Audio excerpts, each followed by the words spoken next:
Hi, happy Motivational Monday. It's also National Patient Safety Awareness Week. And I hope that wherever you work, your organization is doing something to recognize the fact that we, unfortunately, in healthcare, are still the leading cause of death in our country. There's cardiac, there's cancer, and little old us. So hopefully, you guys are doing something to raise awareness of that. So today's topic is a really interesting one. And Sue and I have been spending probably since Christmas researching and preparing for our C-suite retreats that are happening. The first one is happening in 2019, next week in sunny Scottsdale, Arizona. And whenever we do that, whenever you research something and study a topic, you learn something, right? And when you learn something, it makes you change your point of view. So I really hope that you guys will listen to what I have to say today and be open to potentially changing your point of view, okay? Because this is kind of radical. It's really radical. This is from this book, okay, Powerful. The HR leader who wrote it is Patty McCord, Powerful by Patty McCord. And the tagline is Building a Culture of Freedom and Responsibility. So Sue gave it to me because she said, picture this, Jane. It's your personality style in an HR leader, which has really never happened in America, with the exception of Patty McCord. And I kind of disagreed with her because this chick is out there. Like, she doesn't think we should do evaluations anymore. She doesn't think we should have policies or procedures anymore. But it worked at Netflix, so it is possible. So when I read what she was writing, and then subsequent conversations with some CEOs that we work with, led me to believe, like, okay, this is something that we need to bring forth. This needs to be in my talk next week for C-Suite, but it also needs to be on Facebook Live. Are you ready, people? Are you ready? Okay. Here we go. Here's the concept that we're going to talk about today. We're too nice in healthcare. We keep people too long. We tend to put people on a 6-month work plan. They get better for a little while. Then they slip up again, and we put them on another work plan. We have another conversation. And guess who does all the work in this scenario? You, right?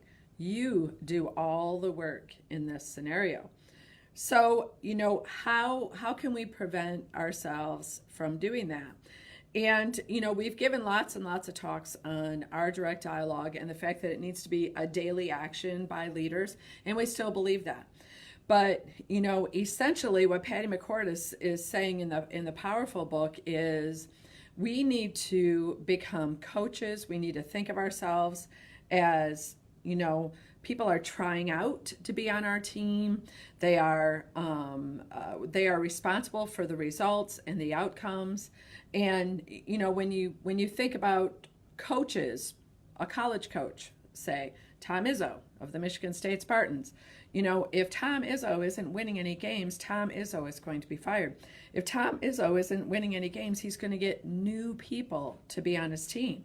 And we need to have the very same way of thinking, because in healthcare we're way, way too nice. We keep people on our teams because they're nice. We like them. They've been working in our organization and doing their jobs for a really, really long time. Maybe they're a nice person. Maybe they have something going on in their life that's causing these behaviors to surface, but it's been going on for 2 or 3 years. So we constantly are giving excuses and rationalizing because it's really, really hard to deal with other people's behavior. Absolutely. We know that to be true. So, but what happens then is that you as the leader accomplish less, because you have people on your team that are either very high performers and carrying the entire weight and load for you, or you have, a lot of B players running around, or even C players running around And then, your really high performing people that you're tapping on their shoulder more and more and more are just getting frustrated, and they're going to leave you. So when you consider that really having these super duper tough conversations benefits you and the outcomes that you could get in your department, know that it also extremely benefits those people that have been waiting for you to have this conversation for a long time, and you simply have not. The other thing is it may appear as though, this person that's dragging your team down and preventing you from achieving your outcomes is everyone's friend. They're not, okay? They might be someone's friend, but it doesn't mean they want to be a teammate with them. Remember, we're creating it and coaching a team. We're not raising a family. We can't get rid of our family members. Okay? They're ours. We're stuck with them. We love them through thick and thin, no matter what. It's not the same. You may say something like, "This is my work family. I feel like this is a family." I felt the same way, trust me. But it isn't the same, right? It isn't the same. So this week, instead of 3 solutions for you, I've got 3 questions for you to consider. And the first one is, sorry, Cindy Chicker. First one is, I need you to imagine, where do you want yourself, your department, and your team to be 6 months from today? Today is March 11th. Where will you be 6 months from today? So September 11th. Where will your team be? What will you have achieved? Okay? What will they have done together? Where will you be on your goals? What will your outcomes be? So imagine a place. Where will you be? What will the outcomes be? What will you have achieved? And the third question is, who do you need to get there? Who do you need on your team to get there? And who's preventing you from getting there? And write it down. You can even look at a list of the people who work for you and say, who moves the team forward, who moves us towards our goals, and who's holding us back? Who are those people? Okay? And then when you do that, you know that you have to have the conversation. So I had a conversation with the CEO recently, and he's a new CEO to his organization, and he said, I made a very serious promise to this community when I took this job. And the promise is that I was going to improve the healthcare of the entire community, the employees, the current patients, and the future patients. But I was going to improve the healthcare and take care of this entire community. It's a really big job. I have a lot to do to get there, and I need to make sure that everyone who works for me is on the bus, and on the right seat on the bus, moving down the road. And he said, when we were conversing, because I was a little taken aback at how forthright he was about this, because he's a pretty zen guy most of the time. But he said, we don't have time in healthcare. We don't have time to have people working for us that aren't helping move the organization forward, that aren't helping cause less than 200 medical errors a day in our country. It's not right to have people working for us that just punch a time clock and are perfectly okay with that. So what will you do? And this particular CEO said, Jane, it's not that I wouldn't feel bad if someone lost their job. I would feel horrible if someone lost their job, but it's not my job to coach somebody for 6 months. It's my job to set expectations and to coach people to their highest level of competence.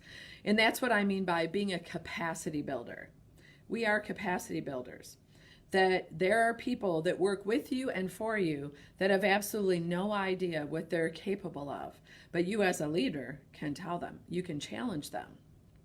And if they say, yeah, I really don't think I want to be on the bus anymore, then show them the door. You're more than happy to do that, right? So you're a capacity builder. Ask yourself, where am I going to be in 6 months? Where's my team going to be? What are we going to achieve? What are our outcomes? And who's holding me back? Who's pushing me forward? Who's pushing the department forward? and who's holding the department back. And then, prepare and prepare very well for those, that direct dialogue conversations that you need to have. Now, there's another book called The Better People Leader by an author named Charles Coonrad. And he makes the analogy that, as leaders, we really only have three things to do. We have to make sure that we hire better than us and better than we already have, hire the right people. Make sure that, secondly, you cut out your cancer. And what he means by that, and he actually gives a medical analogy, he said, would a general surgeon ever in a general surgeon's life keep a large bowel cancer on a 6-month chemo and radiation regimen or a 6-month work plan? No. What do general surgeons do with large bowel cancers? They cut them out.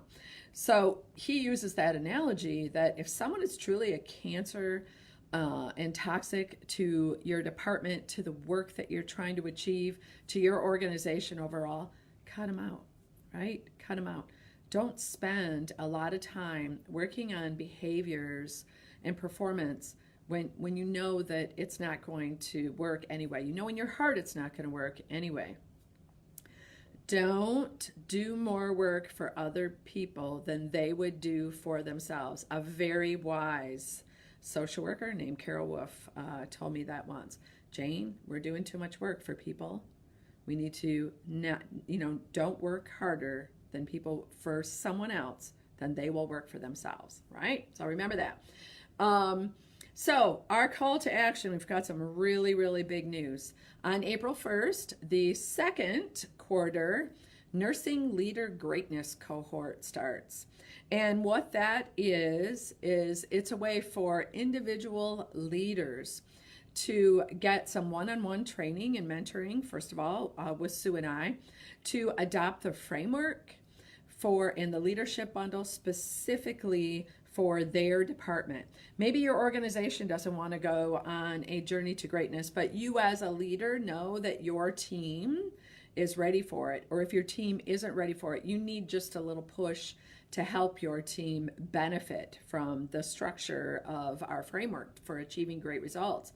So if you're struggling, or even if you're a very strong leader who needs to be refreshed and re-inspired, either way, I think the 10 nursing leaders that are in our current cohort that started January 2nd would say that it's been very beneficial to their leadership. So one-on-one time, we teach you how to put unit-based structure in place with employee-driven teams to achieve great results.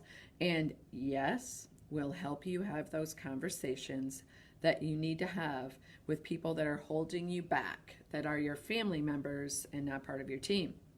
So, simple dimple, you go to our website, www.capstoneleadership.net, and right on the front page, big fat banner that says push here for the Nursing Leader Greatness cohort. If you're watching and you're not a nursing leader, forward it to your favorite nursing leader who may be struggling and need a little boost. That's it for today. Ask yourself the 3 questions. Potentially read the book, although it's kind of radical. But certainly our book, The Employee Experience, has some great advice on have those conversations as well. You need to have them. Go have them. Have a great Monday.